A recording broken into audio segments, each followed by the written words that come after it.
Hello everyone welcome to my YouTube channel cook with Dimple. तो आज मु आपण मानक पई नहीं आसी ए गोटा भेंडी भजार रेसिपी। ताले चलतु जल्दी जल्दी स्टार्ट करवा। मु प्रथम ये गोटे बुदा रसुण को छड़े देली तापर तार ये चोपा गुड़ा को आम बाहर करदे। मुझे छुरी रे गोटे गोटे की चोपा ताकू बाहर करके रखीदेली रसुण आठ मुझे गोटे चामच लंका गुंड आ जीरा गुंड आउे ये भेंडी गुड़ा को आम भल भाव धोईदेवा। भेंडी गुड़ा को भल भाव धोईकी आम काटिबा। भेंडी गुड़ा ये आम भल भाव धोईकी रखीदे। एवं आम मसलाटा को रेडी करवा।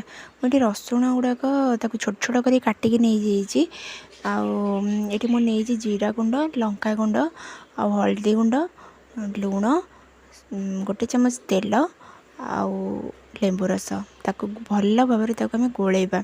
गोलेकी ताकू मसलाटा को रेडी करदे। तापर आम भेंडी को काटिके भर मसला पुरेबा।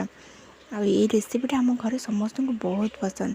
आपण मानक पसंद कि नहीं मत निश्चित जनइबे। आईटा बहुत कम समय हो जाए, मात्र 15 मिनट 10-15 मिनट भितर यहाँ रेडी हो जाए।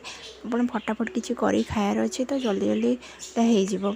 तापर भेंडीर बस खाली उपरटा मुंडा काटी देकी गोटे चिरा लगेदेवे सीधारे, पूरा दिफाड़ करेंगे, मझे खाली गोटे चिरा लगेदेवे।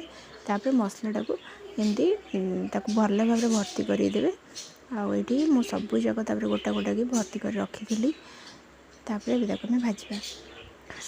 गोटे कड़े मु तेल देदेली सोरिष तेल। तेल गरम होगापर भेंडी सबू जाक पकईदेली।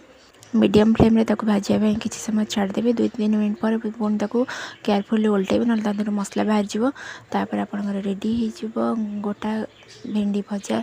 पखाड़ सहित एंजॉय करंतु।